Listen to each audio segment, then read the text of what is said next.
karena ini adalah memang sesi dadakan, jadi saya namakan ini podcast tak ada nama aja nih. Intinya gue cerita dulu, dari gue dulu ya kali ya. Awalnya tuh pastinya kan gue sebenarnya awalnya banget tuh gue ngelihat postingan Bapak Rangga memposting trailernya Abadinan Jaya 2 kali di Instagram. Gue tahu ini pasti terlibat sesuatu nih, nggak mungkin dong kalau nggak posting. Tapi gue nggak nanya dan gue mau enjoy as penonton aja gitu. Jadi gue nonton, terus posting lah posting dan ternyata Bapak Rangga betul terlibat sesuatu gitu. Nah jadi oke. Nah tadi siang saya menemukan Bapak Des sudah selesai menonton. Nah begitu. Iya. Jadi gue nggak tahu nih enaknya mulai dari mana. Cuman perkenalan dulu kali sekarang justru. Gimana nih? Dari Bapak Des dulu deh. Ya. Bapak Des. Ya, jadi gue sendiri kan sebenarnya sekarang lagi getol-getolnya untuk membuat game. Jadi tapi sebenarnya gue dari dulu sih, dari gue masih kerja di kantor gue yang lama, gue juga udah lumayan bikin game secara side job gitulah. Board game. Ada beberapa lah yang gue udah bikin, tapi akhir-akhir ini gue ngerasa pas pandemi intinya ya, gue ngerasa gue lebih suka untuk bikin game yang ada storytellingnya gitu. Jadi project pertama gue yang waktu itu buat game storytelling tuh si Wanaloka. Ahead of its time, karena waktu itu gue bikin dengan tujuan bahwa orang-orang tuh butuh sesuatu yang lebih bercerita gitu lah ya. Karena gue percaya D&D waktu itu. Dungeons and Dragons tuh buat gue bagus banget lah untuk nyalurin sarana untuk bercerita gue gitu. Sampai sekarang sih gitu kan. Cuma sekarang kan udah banyak sarananya. Ya berlanjut ya sebenarnya sampai kemarin gue di IGX juga bikin game baru. Nah gue ngerasa tuh kayak mungkin marketnya sekarang udah siap nih untuk menerima sesuatu yang lumayan bercerita gitu ya, yang nggak cuma satu arah gitu. Kalau misalnya kayak Wanaloka kan gue bikin memang ada buku ceritanya, ada biar orang bisa baca gitu kan. Nah tapi mungkin sekarang kayak Dungeons and Dragons kan dua arah tuh, DM-nya ngarang, playernya juga bisa ngarang gitu kan. Jadilah gue membuat sekarang gue fokus untuk ngebuat RPG, role playing game gitu. Gue udah nerbitin 2 juga kemarin di pameran, itu namanya Tabi Palsu sama Akhir Perjalanan Sang Bahtera. Nah rencananya kedepannya gue mau nulis beberapa lagi, dan emang ini nyambungnya ke sini ya. Salah satunya itu gue pengen nulis yang temanya zombie apocalypse lah. Gue not to say zombie atau apa, karena Last of Us kan juga sebenarnya zombie, tapi kan fungi gitu ya. Ada juga ya zombinya apa gitu. Nah hence gue mulai nelen banyak media-media zombie lagi gitu. Dari dulu sih gue seneng sih zombie flick gitu kan. Cuma kebetulan pas lagi gue nulis, tiba-tiba keluarlah trailer Abadinan Jaya gitu kan. Gue langsung kayak wah gila, memang Indonesia mantap nih, udah mulai matang marketnya ya untuk fantasi kayak gitu. Gue tunggu sekali tuh Abadinan Jaya. Nah akhirnya keluar gue langsung nonton, mantap. Ketika gue lihat itu eksekusinya, ini adalah film zombie yang memang paling mantap di jagat film Indonesia lah gitu. Oke. Sampai situ dulu kali. Dan sampai situ. Lanjutin lagi nih ininya. Tentang Abadinan Jayanya nih. Sekarang ke Bapak Rangga kali ini ya. Gue gak nanya nih sebelumnya. Tapi sekarang boleh diceritakan nih Pak. Jadi keterlibatannya tuh apa aja? Dari start dari mana juga? Sebenarnya gue beneran kecemplung, literally kecemplung di sini sih dari. Jadi gue sempat sempat banyak project sama produsernya, tapi lebih ke project komersial project gitu ya. Terus lalu si Bapak Edwin Nazir ini selaku produsernya si Abadi Nanjaya ini, dia tiba-tiba ngehubungin gue satu hari gitu, Pak, lu kan suka bikin cerita buat kita bikin company profile atau apa gitu kan. Lo mau coba nggak bikin premis buat sebuah film zombie? Kita mau kerja bareng sama Kimo gitu kan. Kimo udah ada ide, nih idenya gini. Lo bisa ngembangin atau bisa bikin premis awalnya nggak untuk kita bisa berangkat dari situ gitu kan. Sehingga akhirnya waktu itu tahun 2020, it's been a long time ya. Sekarang 2025 ya. Gue sendiri udah lupa, 2022 awal apa 2023? Ntar 2024 syuting, 2022, 23 awal kalau nggak salah. Akhirnya, lebih dong 2022, sorry. Gila udah hilang waktu. Gara-gara COVID juga, COVID kan juga ngilangin sense of time juga ya. Intinya waktu itu akhirnya bikin premis, beberapa gue kirim, habis itu ntar sama Kimo dikembangin lagi. Emang di sini nakodanya emang si Kimo Stambul sih sebagai direkturnya dan juga otak di balik cerita ini kan gitu. Jadi gue membantu untuk kita kira-kira mau mulai gimana nih. Gue ngasih beberapa setting gini, ada cerita gini, akhirnya digabung dan akhirnya keluarlah sebuah embrio dari cerita Abadi Nanjaya yang akhirnya kami kembangin bareng dengan penulis-penulisnya dan si Ogi sama si Aga, dua pasangan Aga dan Ogi itu yang memang mereka penulis screenwriter gitu kan, sama satu lagi ada namanya Panggah, dia juga membantu untuk ceritanya mau diapain gitu. Jadi beneran kecemplung dan akhirnya ya ikut develop gue akhirnya masuk ke story development timnya, yang artinya adalah mensupport kalau misalnya oke nih ceritanya kayak gini, menurut lo gimana arahnya mau diapain nih gini, bisa ditambahin apa gitu. Jadi semacam kayak mungkin dari kacamata agak lebih yang dari luar kali ya, yang bilang oh ini kayaknya mendingan diginiin mungkin gitu, atau gini ini oke banget nih kita terusin kayak gini gitu. Tapi beneran support lah kalau gue di situ istilahnya gitu ya, story development team itu gitu. Jadi gitu sih. story development nama penulisnya ini berapa orang totalnya berarti? Kalau dihitung semuanya sih yang main sih pasti kan penulisnya adalah si Kimo, si Ogi, Aga sama Kimo kan. 3 orang itu yang menstruktur ceritanya semuanya lah mereka gitu kan.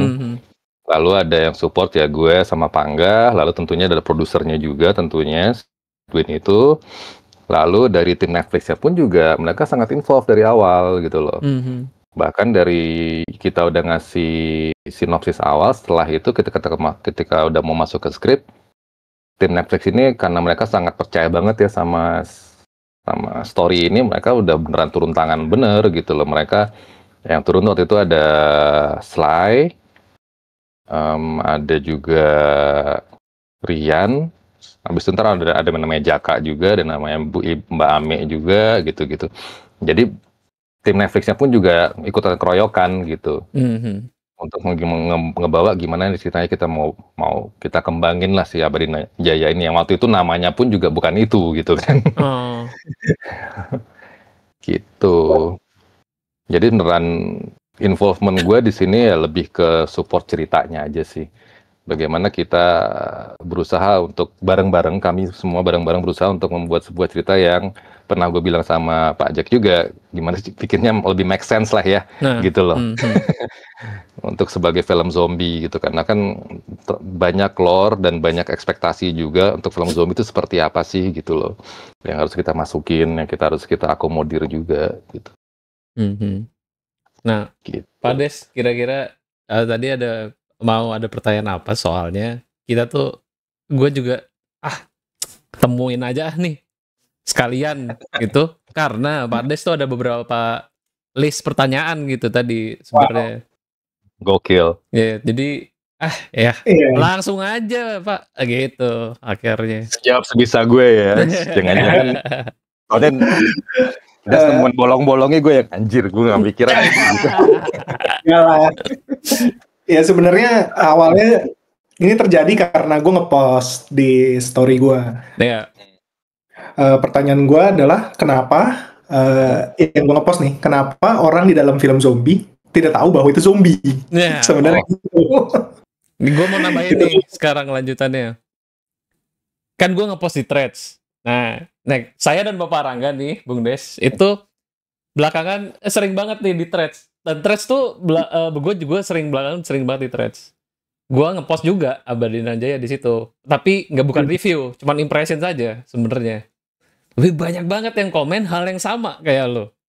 Jadi, ini kayaknya lumayan pertanyaan banyak orang ya gitu ya. Dan mewakili. Algoritma, iya cukup mewakili. Terus algoritma Threads tuh lumayan gini, gue udah mempersiapkan diri. Sekali ya gue ngepost di isi timeline gue, pasti penuh sama orang-orang yang ngomongin Abadi Nanjaya. Iya lagi karena gue nggak nge-reply lu kan tadi, dan setelah itu semua isi yang di gue di thread gue juga, wah keluarnya kok ngomongin si Anjay semua ini gitu kan. Si Anjay. Ya, kami nyebutnya Anjay, Abadi Nanjaya itu Anjay. Itu kayaknya gue di Twitter kayaknya Jaka tuh yang nge-tweet Anjay pertama, gue ngeliatnya dari Jaka. Jakadi.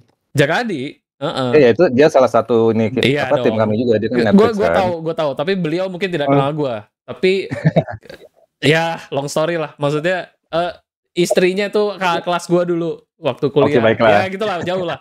Nah, itu pertanyaannya cukup sama itu tadi tuh. Kenapa zombie di film zombie? Oh, kenapa orang di film zombie nggak tahu kalau itu zombie?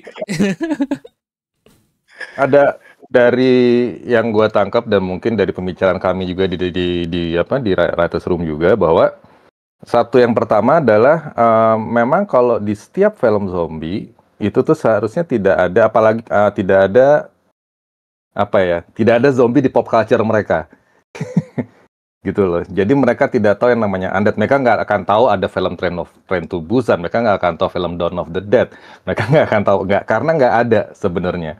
Ada beberapa emang film yang sudah yang bisa menggabungkan itu. Kalau kita ngomongin misalnya filmnya siapa ya? Ada kok itu beberapa film yang mereka tahu itu zombie gitu kan. Iya, tapi apa ya? Tapi emang Recall tuh bukan terlalu sinetfil gue sebenarnya. Iya. Kalau lu tanya gue game, gue pasti tahu. Cuman kalau sinetfil bolong-bolong. Karena juga salah satu argumen orang di film di thread apa segala di sosmed lah tentunya. Terus si Bambang main game apakah dia nggak pernah ketemu zombie misalnya gitu kan. Tapi emang sebuah film zombie biasanya secara lore itu mereka tidak mengenal yang namanya undead. Mereka tidak ada makhluk itu, tidak ada tidak ada cerita itulah di dunia mereka lah gitu. Di universe mereka tuh nggak ada gitu ya namanya zombie. Kenapa? Karena jadi film yang beda lagi nantinya tuh. Ya kan, kalau udah ada berarti kan mereka bisa jadi film yang beda lah gitu. Dan yang kedua, kenapa seakan-akan semua karakter di Abadi Nanjaya itu tidak ada yang tahu gimana dealnya mengenai semua itu? Sebenarnya yang paling make sense buat kami, buat gue lah terutama ya, bahwa tuh mereka tuh ya panik aja gitu loh. Mereka nggak akan kepikiran ini apaan gitu. Orang-orang di desa pun juga yang mereka tahu adalah kalau orang kayak gitu tuh kesurupan, which kita udah ngeluarin juga kan di film itu gitu lah. Jadi emang the notion of ada zombie, ada pengetahuan tentang zombie di sebuah film zombie itu emang salah satu yang trope utama di film zombie, bahwa nggak ada yang namanya zombie di dunia itu gitu. Jadi emang itu yang menjadi mungkin menjadi putusan bahwa ya emang orang-orang ini nggak tahu aja gitu bahwa ini zombie gitu kan. Yang mereka lihat adalah orang yang tiba-tiba berubah dan makan satu sama lain dan menyerang. Ya mau ngapain lagi? Kalau gue pribadi, gue nggak akan mikir sejauh itu, gue langsung kabur juga sih pasti kan gitu. Kabur atau berusaha survive juga. Mungkin kalau misalnya gue punya pengetahuan tentang zombie akan jadi film yang berbeda, karena pasti gue akan menyusun strategi atau gimana gitu. Atau misalnya banyak film yang sudah terjadi, let's say yang punya pengetahuan tentang zombie itu biasanya film-film yang udah terjadi setelah apokalipsis udah berjalan. Misalnya kita ngomongin Zombieland gitu misalnya kan, di awal tokohnya kan udah tahu tuh. Dia bilang, oh kalau yang zombie ini gini, ini zombie ini karena udah berjalan panjang. Kita sekarang ngomongin Patient Zero, ini hari 1 gitu, H1. terjadi kontaminasi gitu kan. Kita nggak tahu apa-apa soal itu. Ya. Ya amin kalau misalnya ada sequel mungkin bisa jadi kalau kejadian beneran dipertimbangkan untuk itu kan. Tapi pertanyaan valid, tapi emang itu sebuah keputusan yang sudah diambil untuk film ini aja sih, bahwa itu emang bukan sesuatu yang yang kami miss atau apa, tapi emang kita buatnya di dunia itu emang nggak ada, sehingga film ini berjalan dengan sesuai plot cerita seperti itu, bahwa mereka terlihat tidak tahu apa-apa, mereka terlihat kayak terlalu panik atau apa ya, it's basic human nature aja sih, yang karena kan kayak misalnya Kenes tuh yang selalu kok panikan banget gini, ngelaksonin untuk orang udah tahu depannya ada zombie ya, kalau misalnya dia nggak tahu, ya kan, I will do the same thing gitu, gue akan manggil-manggil, wah yuk cepet, kan belum tahu kalau misalnya mereka tertarik dengan suara gitu misalnya kan, gitu. So, menarik sih. Jadi emang kayak gitu sih kalau kondisinya untuk yang kenapa mereka tidak tahu zombie. Ya, salah satunya yang sebenarnya gue notice juga itu menarik karena kalau misalnya lu nggak tahu itu zombie, ini yang gue discuss sama Om Jack juga, karena kalau misalnya lu nggak tahu itu zombie, ini menurut gue ya, kita open for discussion aja. Iya. Kalau lu nggak tahu itu zombie, gue nggak tahu itu ada hubungannya apa tidak dengan basic survival instingnya si tokoh gitu. Sebenarnya yang dikeluhkan sih, dipertanyakan sama orang-orang di threads atau gua sendiri adalah bukan karena si zombinya itu. Kalau gua tahu itu zombie, oke, gue punya recollection tentang, oh ini ciri-ciri zombie, makan orang nomor 1, nomor 2 apa, oh itu zombie gitu kan. Itu kalau ada recollection tentang zombie. Tapi mungkin kayak semacam, kalau gue nggak tahu itu zombie, tapi gue lihat ada orang yang makan si muka orang lain gitu kan. Mungkin gue akan kayak mendingan kita naik mobil terus kabur sejauh mungkin gitu. Nah itu sih yang pas mungkin gue pertanyakan dan gue kayak kenapa ya? Mungkin apakah ketidaktahuan orang itu tentang zombie mempengaruhi judgement dia tentang harusnya gue deketin apa gue jauhin ya gitu. Kalau itu sebenarnya sih lebih ke ini ya, motivasi dari masing-masing. Kalau kita lihat sebenarnya kan di Abadi Nanjaya kan kita ngepecah para karakter kita jadi 2 grup kan. Yes. Ya kan, ada si Kenes sama Bambang, ada juga si Karina, Rudi, dan Mbok Sum sama si Rehan, ya kan. Sebenarnya si Bambang sama Kenes itu udah bener tuh, mereka udah mau cabut tuh. Yes, tapi yang terjadi di ruangan di proses penulisan juga adalah kita butuh motivasi itu harus menjemput si Karina. Kenapa? Karena ada Rehan. Yes. Seorang ibu tidak akan meninggalkan anaknya gitu kan. Makanya mereka tidak langsung pergi meskipun mereka punya cara ya kan, udah punya mobil soalnya kan. Tapi yang punya mobil itu harus ketemu sama anaknya. Yang nggak punya mobil dia harus kabur dari si satu zombie itu, si Pardi itu kan gitu. Yang mereka survivalnya adalah si grupnya Karina itu adalah mereka harus kabur sejauh mungkin dari si Pardi kan. Nah ketika mereka justru ya udah kita ketemuan aja di rumah Pak Lurah, kan mereka nggak tahu kan. Nah begitu sampai sana ya kok ternyata isinya undead semua gitu kan, zombie semua. Sementara si Kenesnya datang, loh udah terjadi hal yang sama kayak di rumah gue, tapi gimana si Rehan dalam rumah itu?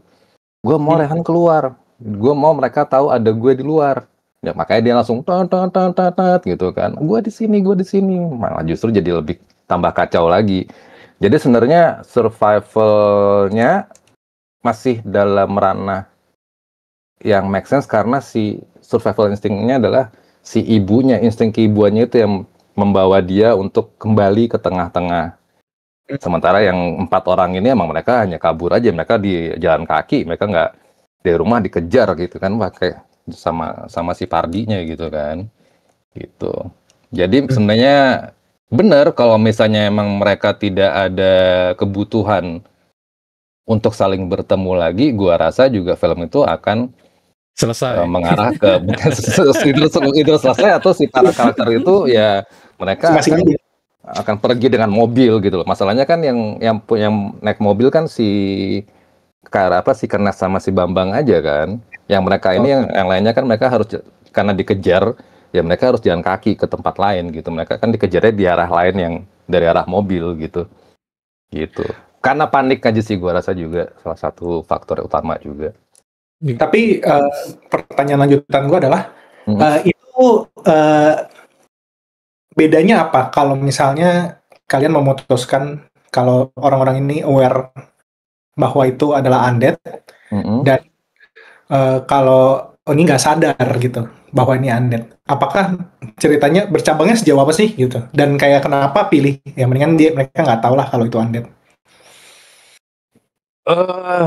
Gak pernah ada diskusi ke arah kalau mereka tahu sih, karena dari awal sudah diituin bahwa mereka emang kita bikinnya adalah sesuatu yang si zombie itu tidak ada di universe itu gitu kan.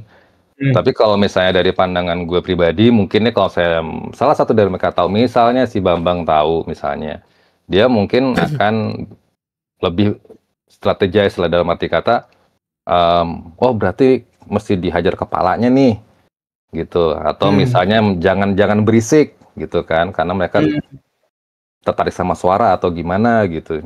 Ada hal-hal yang bisa membuat mungkin lebih mulus buat mereka kali untuk mereka kabur atau approach the problemnya gitu kan. Ya sama kayak di Zombieland sih. Di Zombieland juga gitu kan, mereka tahu harus gimana melawan zombie itu, bahwa mereka nggak boleh ini, mereka maunya gini, mereka sukanya ini, matinya kenapa gitu kan, apa yang harus ditargetin kalau misalnya mereka mau emang harus mengkonfrontasi langsung gitu. Pasti ada itu, tapi yang kita cari di sini lebih ke bagaimana emang kalau orang sepaniknya tuh jadi kayak gimana sih, ngeluarin ke basic survival instinct orang lah gitu. Jadi yang nonton pun juga ngerasanya anjir, gue juga kayak ya gemes juga gitu kan, aduh gue nggak bisa gini, gue mesti ngapain gitu, gue kayak gini kok salah, gue gini kok juga salah gitu, mau kesini salah gitu. Ketika gue nonton sih, gue ngerasa langsung yang satu hal yang gue notice langsung, emang kalau ada zombie kayak susah deh maksudnya satu zombie aja itu susah deh kita ngelawannya, karena mereka tuh punya determinasi kuat gitu ya. Iya. Untuk menyerang kita kayak lo gitu. Ya nggak usah lawan zombie lah, lo lawan anjing rabies aja juga, lo nggak, anjing gila aja lo nggak bisa ngapa-ngapain juga pada akhirnya kan gitu kan. Meskipun lo lebih besar dari mereka gitu, tapi kan tetap lo juga akan kewalahan juga gitu kan. Ini satu anjing yang segini loh, apalagi yang seukuran kita gitu, yang dengan kepuasan yang sama, dengan determinasi gue harus makan elu gitu kan. Gue sih kayak gitu, gue udah setelah ada 2-3 zombie depan gue ya, kalau ada itu kalian gue bundir aja kali apa gitu, nggak tahu deh. Atau gue pasrah ya udahlah, makan gue deh udah serah gitu.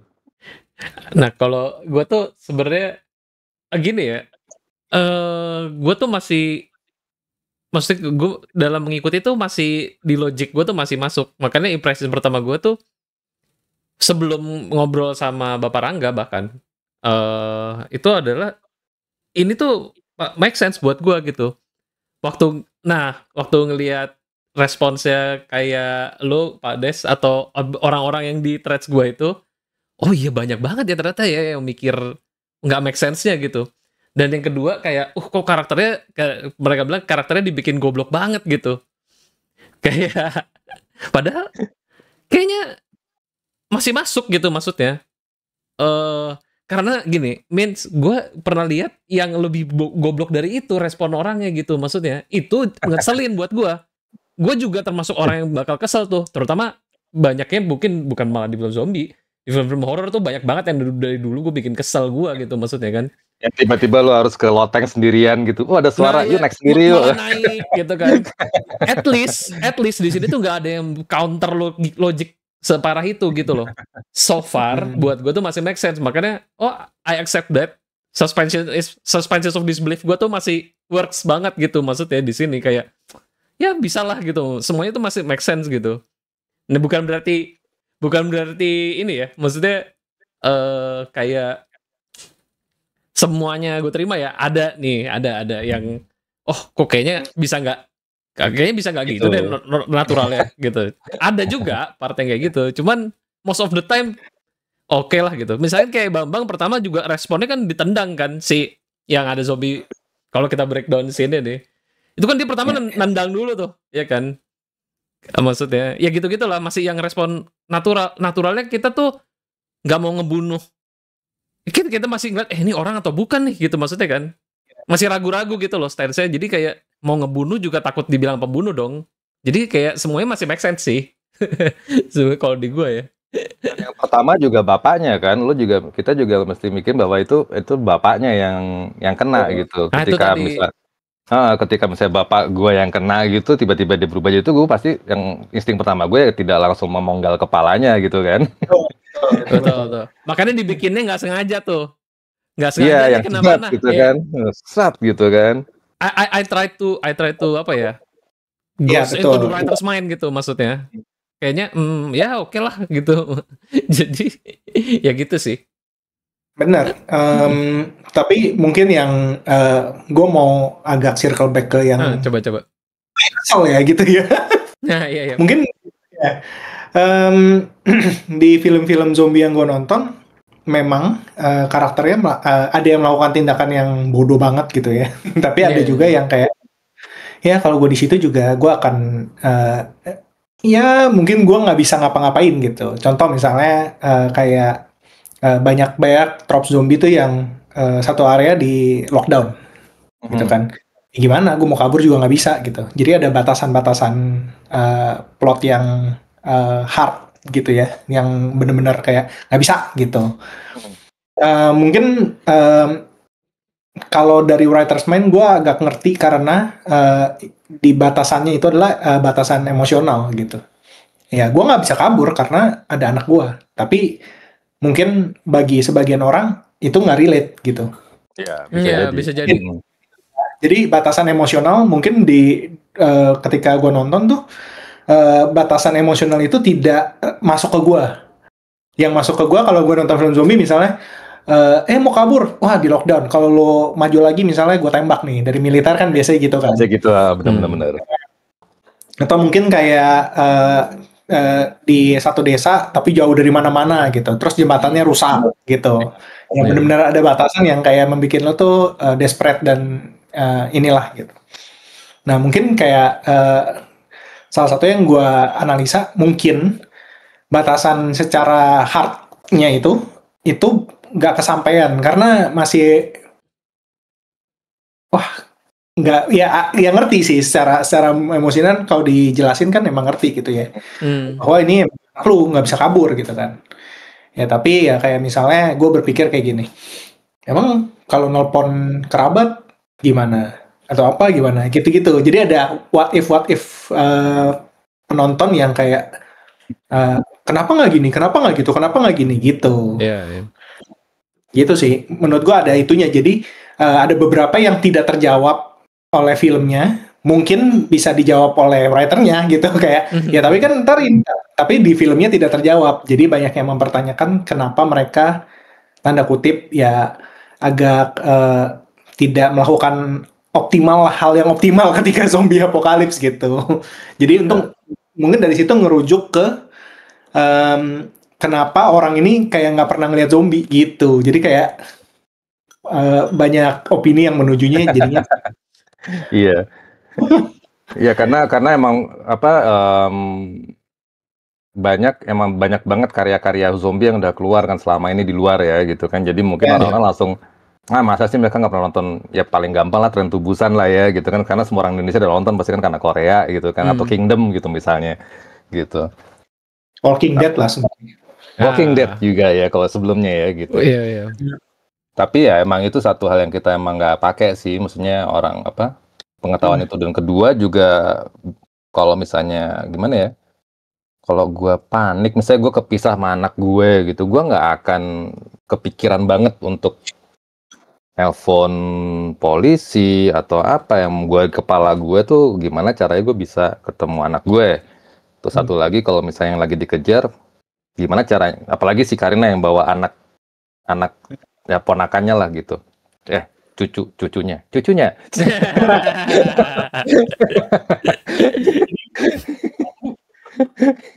Ya itu kan juga bagus. itu kan juga pasti kalutnya di situ juga gitu kan gitu. Itu menarik tuh, siapa yang punya ide ininya tuh.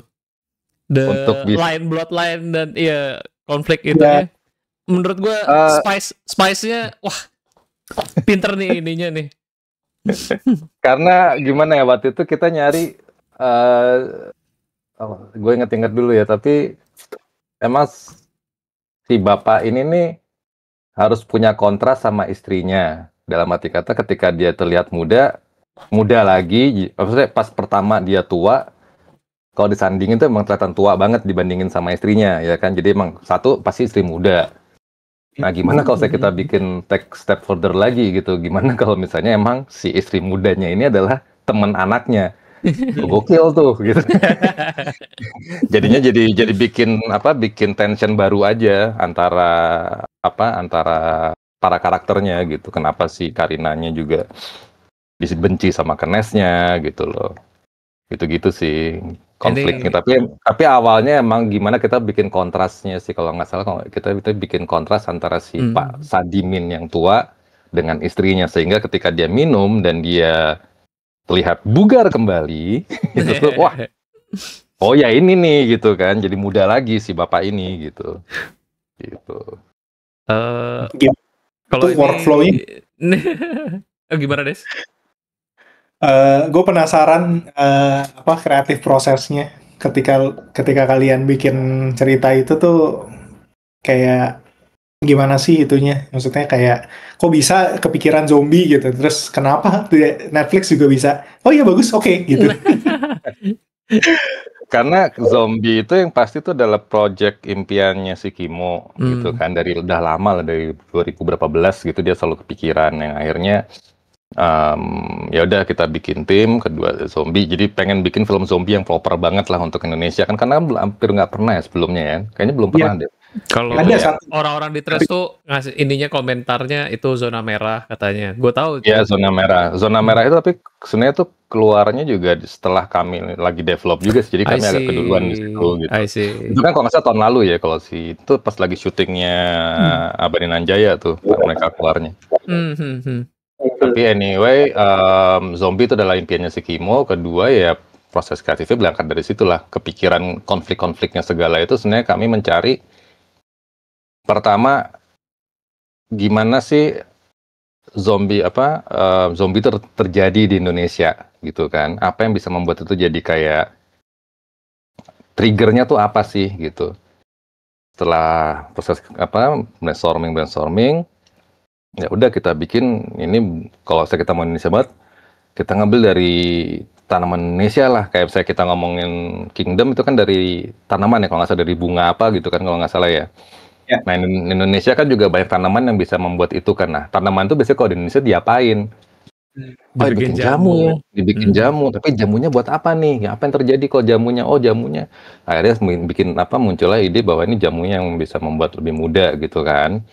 Sebenarnya tuh banyak cerita-cerita lain yang udah mengarah ke situ, ke jamu, tapi dulu fungsinya beda-beda gitu. Sampai akhirnya kita ketemu, oke ya dah, kita bikin jamunya lebih muda aja, bikin orang lebih muda. Berarti kan sini kan sebenarnya kan jamu yang fenomenal kan, sesuatu yang bisa membantu sebuah perusahaan jadi lebih besar lagi. Ya udah, kita bikin berarti yang itu adalah ya si pabrik jamunya gitu kan. Ya ownernya kenapa nih dia harus bikin jamu itu? Mungkin karena dia harus mau bangkrut atau apa gitu kan, yang terjadi ketika dia di film ini mau ngejual ke Nusa Pharma kan gitu. Akhirnya dibikinlah itu. Nah, konflik keluarganya sebenarnya tuh mengambil dari yang sering terjadi di Indonesia soal warisan gitu, dimana let's say gini lah, dulu pembicaranya di Writers Room adalah itu gue tuh ngomongnya warisan tuh Indonesia banget. Kenapa? let's say keluarga besar punya satu rumah. Sebelum rumah itu kejual, semua orang punya rencana, ya kan? Let's say Ajak ada rumah di Jawa gitu, keluarga mau jual, tapi sebelum kejual pun Ajak udah punya rencana nih. Gue mau upgrade PC, gue mau apa, gue mau jalan-jalan gitu, gue mau bikin bisnis gitu. Nah itu tuh yang menjadi motivasinya anak-anak untuk anak-anaknya si Pak Sadim ini untuk nge-push bapaknya kan. Jadi konflik keluarga di situ. Nah tapi kan masing-masing punya konflik nih. Ada si Kenes yang emang ibu rumah tangga yang mau cerai, ada juga Rudy suaminya yang sangat ambisius untuk dapat duitnya banyak gitu, si Bambang yang nggak mau kerja juga tapi pengen dapat duitnya aja gitu kan. Ya si Kenes sebenarnya juga pengen independen karena dia mau cerai kan, jadi dia perlu duitnya untuk independen. Sementara si Karina pengennya ya si Pak Sadimin ya udah selesai aja gitu kan, jual sekarang lo seneng-senengnya sama gue bikin anak gitu kalau bisa gitu kan. Jadi kayak gitulah, ada mereka semua punya rencana yang emang bergantung dengan penjualannya si pabrik ini. Terus tiba-tiba si bapaknya nemu jamu yang super ini, membatalkan, jadi buyar semuanya, makin konflik lagi gitu. Jadi sebenarnya konflik keluarga juga sebenarnya itu berasal dari gimana kita mengumpulkan orang-orang itu satu tempat untuk ketemuan. Nah ketemuannya kenapa nih? Oh ya udah karena si bapaknya mau tanda tangan gitu. Tapi ternyata gagal dan ternyata akhirnya mereka malah jadi sumber apokalips. You know what? Mungkin saya nih, gue tuh appreciate banget writing situ sebenarnya, kayak karena porsi drama dengan karakternya yang sejumlah itu benar-benar nggak gampang gitu maksudnya. Dan kayaknya banyak orang-orang merasa nggak relate tuh ya kan. Beberapa komen lah kayak jadi nggak relate karena porsinya kan nggak bisa sebanyak itu, lu eksekusi dalam waktu 2 jam, eksekusi itu semua gitu. Tapi gue menurut gue sangat efektif yang kalian dan tim lakukan tuh, treatment itu porsinya tuh cukup untuk establish the conflict gitu buat gue. Ya cuman kayak orang beda-beda ya, lagi-lagi ya. Tapi menurut gue salah satu poin buat gue yang wow, keren nih ininya, maksudnya planting the seed-nya tuh satu-satu, at least semua karakternya tuh semua dapat ininya gitu. Buat gue sih kena, buat orang ada aja ya. Karena itu juga diskusi yang panjang banget waktu itu tuh. Kami kan juga ngedevelop ini kan lumayan lama ya, setahunan lebih kan gitu. Jadi emang kami ya semuanya terutama si Kimo, Ogi sama Aga tuh berusaha untuk gimana setiap karakter tuh punya motivasi gitu kan. Dan kita udah punya beberapa cabang kemana-mana waktu itu, akhirnya milih cabang ini gitu kan, untuk yang supaya nggak terlalu aneh lah gitu. Karena kan film kan paling gampang diinin kan logikanya kan, plotnya gitu gimana, plot holes-nya tuh gimana. Kenapa sih tiba-tiba si Kenes kok harus marah-marah banget sama si Karina? Ya karena itu ya lumayan solid. Karena yang gue baca juga sebenarnya Stephen King bilang kalau lu nulis horor, anggaplah si hantunya itu nggak ada gitu. Gimana lu bisa membuat itu interesting gitu? Hantu itu cuma buat kayak mempersulit kondisi drama antar karakter gitu. Setuju banget. Kalau di Abarina Jaya kayaknya portion actionnya nih kayaknya harus lebih ini nih. Tensionnya harus segini. Nah dramanya nih, itu tuh maksud gue kenapa wah gila bisa ya nyelipinnya ini cukup rapi sih gitu maksud gue. Nggak over beratnya adalah durasi kan. Kalau kita ngomongin series kan gampang ya, kita bisa per episode gitu kan. Tapi ini kan kita dibatasin waktu kan. But that's also the trap. Itu juga jebakannya tuh kalau series panjang tuh. Ya The Walking Dead tuh salah satu ini yang bikin kesel. Sinetron zombie. Awalnya memang drama antar karakter sih, drama antar manusia sih. Zombinya kalau lu udah bisa tahu polanya gitu ya. Zombie kan cuma ya kalau sejauh ini zombie itu kan ya ada yang zombie yang pinter sih. Cuma kalau zombie yang walker atau runner kan biasanya ya polanya either tinggal cari weak points sama dia tuh tertarik sama apa gitu. Iya. Kalau udah bisa bacain 2 itu ya jadinya kayak 28 years later gitu kan. Iya. Udah nih yang Gue belum nonton sih tuh. Katanya itu ya. Gue belum nonton sih si 28 Days Later. Oke sih, maksudnya tapi mereka udah ketemuin polanya dan gimana cara hidup bersama zombie-zombie itu gitu. Iya. Si Iya. apa tadi mau ngomong apa jadi? Saya gue nunggu lupa jadi. Apa tuh? Next Kalau dulu deh. Ya, bener deh. di Kimo atau Kimo sih terutamanya mungkin ya. Dia tuh ada request gitu nggak sih ketika lu nulis cerita? Kayak misalnya, gue kepikiran, gue mau bikin sesuatu, gue mau bikin scene yang meledak gitu misalnya. Masukin dong gitu misalnya. Pasti ada sih, setiap director sih, kita director in general pasti mereka punya beberapa scene yang masih mereka pengen masukin kan, gitu kan. Contoh paling gampang sebenarnya di film ini yang paling ketara yang ada nggak ada pun sebenarnya nggak apa-apa tuh adalah azan. Misalnya. Tapi waktu itu Timo bilang gue pengen deh masukin kelasnya azan gimana ya gitu, ada unsur-unsur itunya gitu. Itu lo anjing Kim, ya udah gitu. Tapi akhirnya dimasukin dan cukup seamless sih untungnya gitu. Iya. Ya commendable juga actingnya sih. Kalau buat gue acting yang di Abanin Anjay ini yang benar-benar ngangkat juga filmnya gitu. Karena kalau lu actingnya nggak believable, I think agak jadi garing gitu. Tapi ini acting sih gila sih. Gue pas props banget buat semua aktor sama aktris yang di situ sih, gila tuh, mereka emang beneran keluar semua, hampir nggak ada yang nggak perform lah di sini gitu kan. Gue sih tetap si pasangan buat gue sih si Ningsih sama Rahman udah the best buat gue gitu. Gila, itu juga mantap. Itu juga kayaknya gue rasa itu banyak favorit orang juga, gue rasa. Iya, gue rasa juga gitu. Dan, karena mereka beneran sell the scene lah gitu di sana. Nice. Ada closure-nya lah paling nggak gitu. Dan terutama juga props banget buat si Mas Bobby sebagai koordinator, koreografer si zombinya sih, itu dia emang kalau kita ngomongin zombie dia berhasil banget untuk membuat zombie yang menasing banget sih buat gue sih ngeliatnya. Oh, Mas Bobby ini ya makeup ini ya? Bukan, ininya koreografer. Koreografernya itu, make-upnya juga itu lain lagi tuh Mbak. Aduh, kok gue lupa namanya siapa lagi kemarin. Tiba-tiba gue ngeblank. Ada itu Mbak siapa gitu. Percaya diri sekali shot zombie di siang hari ya. Kalau make-upnya gak bagus kan. Betul. Iya. Itu pertama ya betul, si koreografinya tuh gue suka banget. Gue sampai ngebayangin nih orang kalau actingnya mesti jatuh dari truk gitu gimana ya? Kayak kalau di grup gitu, emang gak sakit ya? Wah itu jago sih.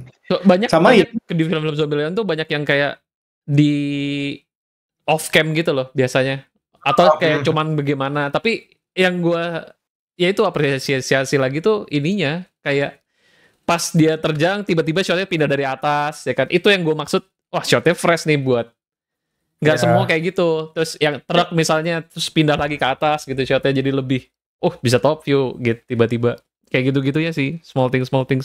Tapi itu kayaknya dia jago banget. DOP-nya jago emang, si Patrick namanya. Dia jago banget sih. Dan emang dia emang udah langganannya Kimo, jadi kayak mereka satu otak lah untuk ngomongin shootnya mereka gitu. Menarik juga karena dia ngambilnya di awal cerita tuh pagi hari, betul kata Bang Jack. Kayak kenapa di pagi hari dan endingnya ya, maksudnya kalau gue boleh nebak ya, mungkin ya karena kalau pagi hari melambangkan lu masih normal nih gitu kan. Makin lama makin gitu ya. Gelap hidup lu gitu kan. Makin gelap hidup lu, makin seru. Terlama-lama ya kalau biasa kan kalau film endingnya down itu kan menandakan hope yang baru gitu ya, paling gitu sih siklusnya. Cuma ya terjadi di pagi hari itu bener agak serem sih untuk kalau misalnya nggak bagus, tapi ini detail-detailnya sih itu kalau gue sebagai ini mau kayak si orang make up-nya gitu kepikiran, wah nih make up-nya harus on point banget nih kali ya biar Iya, itu emang kita juga kalau nggak salah tuh disupport juga sama Netflix Korea untuk karakter desainnya juga, untuk make up-nya juga gitu-gitunya. Tapi emang props untuk si harus nyari namanya lagi. Simba itu yang mbak make up-nya yang jago banget itu untuk membuat semua itu sangat believable banget gitu. Itu juga lucu. Lu udah nonton promonya itu? Lo promonya Abadinan Jaya di podcastnya Radit. Udah nonton. Iya. Si Mas Doni. Iya gila sih Mas Doni sih. Mas Doni. Dia ini sendiri tuh nge-stun sendiri. Iya, maksudnya kalau di podcast itu gue I do some ya nonton juga jadinya. Kan kayak berarti dia ngelakuin sendiri dong tuh ya. Banyak yang ngelakuin sendiri. Maksudnya terutama gerakan-gerakan dia yang di rumah itu, tapi kan nggak ada yang dia loncat dari Bodyworks itu. Bodyworks emang jago, emang ini sih gue sangat salut dengan dia sih. Untuk orang gila. Aku umur berapa? Jago sih. Udah mau 60 ya. Gila. Emang semangatnya gede banget. All in sekali. All in banget. Itu si Radit kaget beneran ya? Akting juga dong. Mana mungkin kaget beneran itu? Iyalah, kan dia itu kan pasti kan di make up lagi baru keluar. Udah di setting semua. Pasti di cut itu. Cuman Radit emang jago. Mukanya Radit, iya kayak kaget beneran gitu kayak. Orang acting gak sih? Kan Radit emang muka kagetnya bagus. Iya. Believable. Keren sih. Dari lu sendiri gimana pengalaman ini kerja di Netflix atau nulis-nulis untuk mereka gitu? Menyenangkan sih maksud gue, yang pasti karena mungkin gue dapet tim yang tepat ya, jadi berasa emang semuanya tuh meskipun prosesnya lama, banyak revisi, tapi yang kami semua pikirkan tuh ya sejalan, itu satu. Terus kedua juga yang kami cari juga gimana membuat film ini nggak cuma sekedar film fantasi zombie yang horor gimana, tapi juga gimana membuat dunia ini juga gimana ya, mencari make sense-nya gitu loh. Itu banyak banget perbincangan kami itu banyak banget bahkan sampai keluar dari ruangan meeting. Kadang-kadang juga kita waktu itu kami pernah diskusi masalah si Rudy selingkuh aja tuh, kita ngomongnya tuh kayak di nasi goreng bakti gitu sambil makan. Nih kira-kira gimana nih ini ketahuan atau gimana penonton bisa tahu bahwa si Rudy selingkuh gitu. Tadinya pakai ada device video call di inilah ketahuan atau gimana, tapi akhirnya kan yang keluar adalah percaya gue hilang semenjak lo ML sama si Lisa. Itu udah cukup sebenarnya kan, satu lain itu udah cukup gitu. Kayak gitu-gitu aja gitu. Jadi semua tuh kami pikirin gitu gimana caranya orang juga ngelihat ini tuh semuanya tuh masih make sense gitu loh. Semua plot-plotnya, dan yang gue suka di tim ini adalah yaitu kita nggak sekedar membuat cerita tapi juga kita world building. Dia akan menyadari itu ketika dia sering bikin cerita game atau bikin D&D campaign. Itu salah satu passion gue juga kan gitu kan, bagaimana kita bikin world building itu kayak gimana kan gitu kan. World building itu dilihatinnya kayak gimana gitu.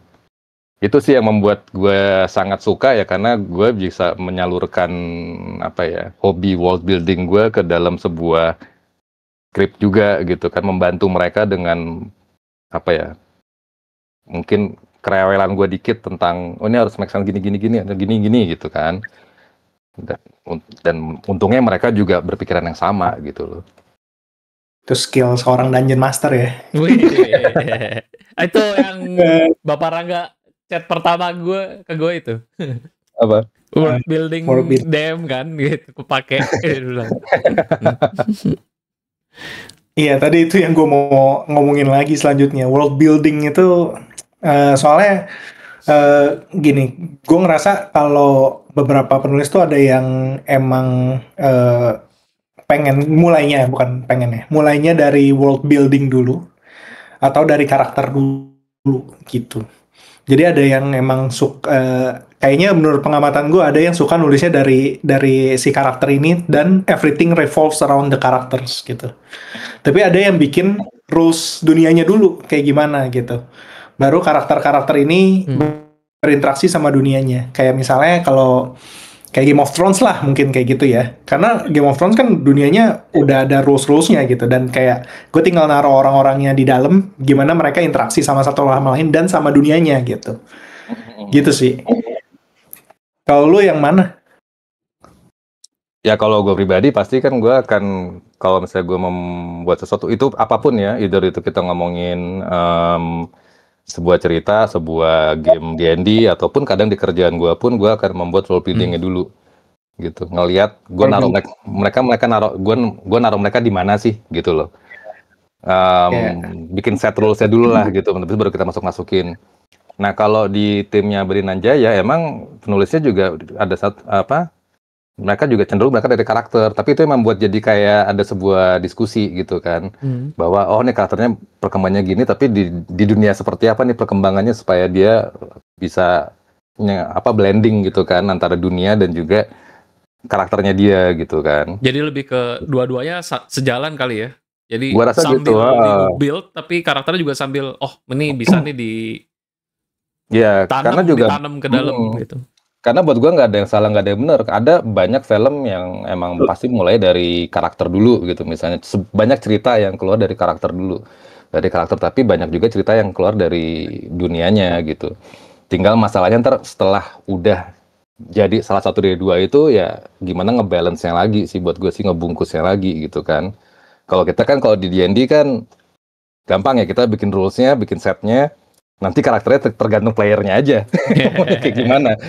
Kita ngasih kebebasan kan mereka yang nulis ya. Mereka yang menuliskan kan kalau D&D kan kolaboratif kan, kita bikin apa mereka bikin apa gitu. Tapi kan ini kan kalau film kan nggak bisa gitu. Penonton kan bukan nggak berkolaborasi dengan kita gitu kan. Gitu.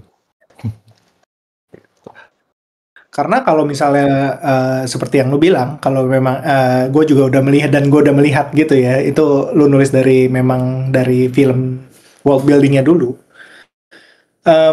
itu pasti bisa diperluas dengan si jamu itu kan, gitu. Jadi misalnya ceritanya si Abadinanjaya, nanti ada ceritanya si apa. Itu rule setnya tetap sama tuh dalam satu dunia. Kayak Game of Thrones lu ada Game of Thrones, ada Song of Ice and Fire, ada yang baru mau keluar Night of Seven Kingdoms gitu misalnya. Jadi tetap itu dunianya sama, dunianya Game of Thrones, tapi ceritanya bisa di poin yang berbeda-beda. Jadi misalnya di cerita yang ini ada si Abadinanjaya atau karakternya berikut gitu ya. Mungkin nanti di film lain bisa juga kayak jamunya itu ditemukan di mana gitu, dan karakter setnya bisa beda lagi. Nah gitu sih maksud gua, kayak melihat penulisan world building tuh kayak gitu ya. Jadi bisa luas gitu. Bisa tahu di mana-mana gitu. Jadi dengan teaser yang terakhir, semoga Bapak silakan berkarya kembali ya, segera mungkin. Chancesnya berapa besar? Wah, gue nggak tahu sih, karena gue ngobrol sama Jaka pun juga dia ya kita lihat dulu deh, kita lihat dulu gimana. Tapi ya semoga bisa jadi IP baru aja sih buat Indonesia ya, supaya kita juga punya warna sendiri gitu kan, dan zombie kita juga ya cukup berbeda lah dengan yang lain kan. Gue sih cukup suka dengan desainnya sih, pada ketika mereka ngasih, gue langsung pokoknya anjir nih, bener juga gitu kan. Karena sangat unsettling ya dengan bolong-bolongnya mereka itu. Iya benar-benar. Itu yang cukup ini ya, original zombie model yang khas Abadinanjaya. Yang itu sempat ada perdebatan, ya bukan perdebatan, tapi diskusi di dalam tim nih, kita mau naikin kan ini ya, karena banyak orang yang Infobobia ya. Betul, lo juga ya salah satunya. Aman.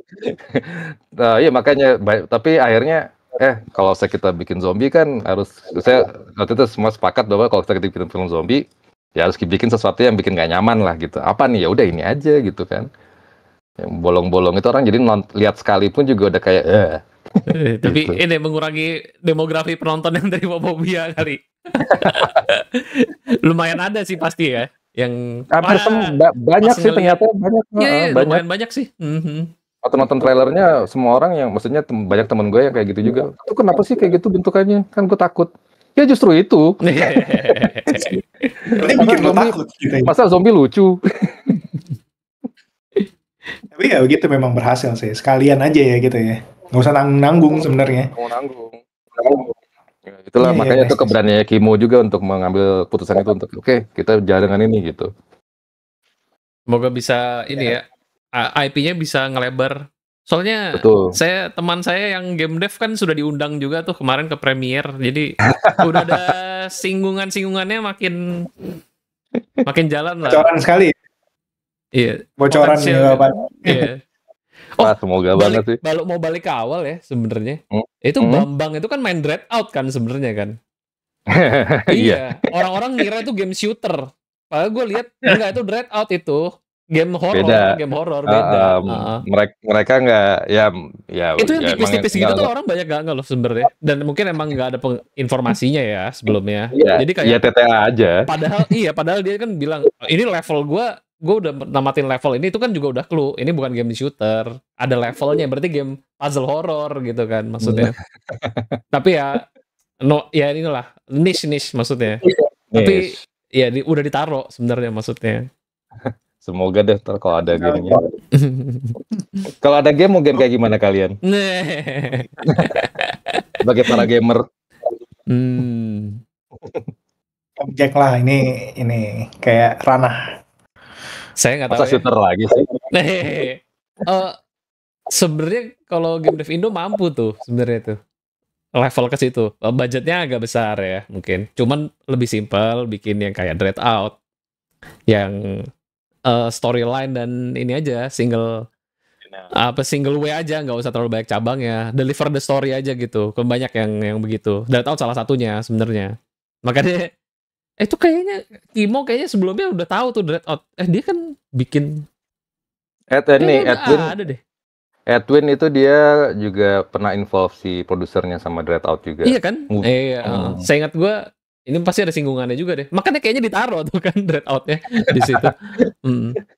Product placement. Iya. Ya ini bikin aja Abadinan Jaya tapi puzzle horror aja, jadi obstacle-nya zombies gitu, bukan hantu gitu maksudnya kan. Bisa. Kayaknya bisa deh begitu. Dan kalau karena zombinya lari, bikinnya ya lumayan kayak Last of Us juga menarik ya. Itu Last of Us tuh naik tingkat, Des. Budgetnya tinggi. Iya, tapi kalau lu game mekaniknya udah ada Agni yang lumayan bisa ada game dev. Oh iya, Agni ya. Agni kan juga Agni kan kayak Resident Evil ya kalau dia. Kiblatnya Silent Hill. Kiblatnya ke arah sana sih. Cuman mungkin lebih amannya kalau saya mungkin undang Bapak Ardannya aja mungkin nanti ngobrol juga. Bapak Ardan saya kebetulan tahu dulu dari game dev Indo. Ya atau enggak Left 4 Dead sih sebenarnya, karena ini zombie rame ya, zombie lari yang ramai. Itu jadi shooter tadi katanya. Ntar jadi shooter. Itu demografi playernya beda, beneran deh. Benar. Yang jadi shooter sama yang ini ntar beda tuh demografi playernya. Survival kayak ini, Zomboid, Project Zomboid. Wah, seru juga tuh. Beda lagi tapi ininya. Beda lagi tuh, arahnya beda lagi tuh. Either tokoh utamanya hero atau yang bukan hero. Rakyat biasa gitu rakyat biasa bisa. Iya. Serang sekali ya die gitu, atau enggak ya emang yang military grade gitu misalnya. Yang lo harus selamat kayak Leon yang harus nyelamatin someone gitu misalnya. Rahman tuh udah ada si Jaka Rahman Leon tuh di ini. Iya. Iya. Tinggal 2 itu aja, pilih yang mana. Nah itu gue sempat kepikiran bikin tabletop juga tuh, tapi gue nggak ada waktu untuk ininya. Tabletopnya lucu juga kali ya harusnya ya. Bisa dikembangkan. Abadinan Jaya tabletop itu bisa lucu banget sih, survival kan bisa lah, gampang lah. Ada kan beberapa tabletop yang survival kan. Iya. Ya pas banget aja sih memang si Abadinan Jaya ini tuh kayak kenapa zombie Indonesia ini keluar ketika saya punya ide zombie juga sih gitu. Tapi ya bikin bareng ya Des. Yuk. Nah, ayo bantuin yuk. Ini kalau mau yang misi selesai, mempertemukan mission accomplished, respect plus. Pokoknya mempertemukan orang aja terus. Gue pernah iseng bikin survival sih, tapi lebih ke arah slasher Amerika dulu. Mekanismenya cuma pakai dadu 6. Saya mungkin ini kali ya. Ini gue bocorin sedikit dari project gue. Gue lagi mencoba bikin satu TRPG zombie yang menggunakan Google Street View. Wajir. Jadi mainnya real life. Tapi ini nanti di post Des. Ya. Kan ini apa teaser aja ya. Teaser ya. Lu jadi mainnya jalan gitu. Karena gini, menurut gue, ya balik lagi ya, gue tuh pertama kali mau bikin ini, gue mikirnya gini, Indonesia kalau ada zombie seru kali ya, gitu. Terus kayak Abadi Nanjaya, ya ilah. Tapi jadinya kayak, wah bagus lah, udah ada pengantar gitu. Justru kayak gitu tau, biar collab-nya makin sadis. Betul, gitu. Jadi gue kayak IP luar, game-game dev indie, semuanya ngelakuin itu dan semuanya sukses bareng-bareng. Gila banget. Sebagai referensi deh, kayaknya dulu banget. Tahun belasan gitu kali ya, pernah ada aplikasi running. Ya, gue tahu. Tahu kan tuh aplikasi running yang dikejar zombie. Iya. Di blend. Di blend di sama HP. itu. Dikejar gitu. Jadi lo dikejar, jadi lo harus lari. Kalau enggak lo dimati gitu. Gamification of running. Iya, gamification. Menarik banget sih di lo sih, kayak gitu tuh kalau misalnya. Tapi berarti bukan tabletop dong, masa bawa meja? Kita lihat aja ya, tabletop apa bukan? Iya. Banyak banget yang kita lihat aja ya nih. Kita lihat aja Abadi Nanjaya 2, ya kan? Aduh. Kita lihat aja bener, itu juga sama, kita lihat aja. Kita lihat aja. Yang ini sejak dulu kala, next ini ya dong. Next sequelnya, sejak dulu kala. Itu juga namanya juga tiba-tiba masuk kayak tuh juga kok kepikirannya itu si writernya tuh sialan. Keren banyak sih. namanya soalnya tuh Abadi Nanjaya namanya. Anjir ya juga ya. Itu pas ada lagunya lagi. Dipertanyakan orang juga tuh. Kenapa harus ada Indonesia Pusaka? Nah, udah ya, itu pertanyaan terakhir dari gue dah. Karena ini udah mau 5:30 nih. Ya itu sih pilihannya Kimo ya, tapi gua rasa juga karena ada di liriknya ada Abadi Nanjaya sih. Itu aja kan? Mungkin, tapi ya gue tidak salah mereply ibu-ibu itu.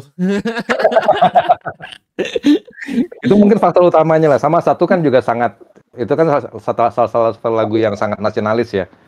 Gitu salah satu Indonesia Pusaka itu kan bahwa Indonesia kan memang suatu yang besar gini, tapi sekarang udah kena zombie. Apakah nanti tetap abadi, gue nggak tahu. Itu pemikiran gue juga. Tapi begitu gue tahu mereka ngambil lagu itu, gue langsung kepikiran aja sih kalian anjir. Udah gitu pakai si ini lagi VOB. Voice of Baceprot ya. Gue lihat ya. Iya, mantap. Pas dengar suaranya gue kirain coklat tadinya. Bukan. Ini new gen, yang ini dong, yang next gen. Iya, keren. Tapi gue pas dengerin, oh iya Baceprot nih. Beneran sih. Keren. Jadi pajak harus pergi. Gue masih ada waktu sih sebenarnya, tapi recordnya gue stop di sini aja nih. Biar kapan-kapan kita lanjut lagi. Durasinya sejam kan, biar sejam. Recordnya ya udah sampai sini aja.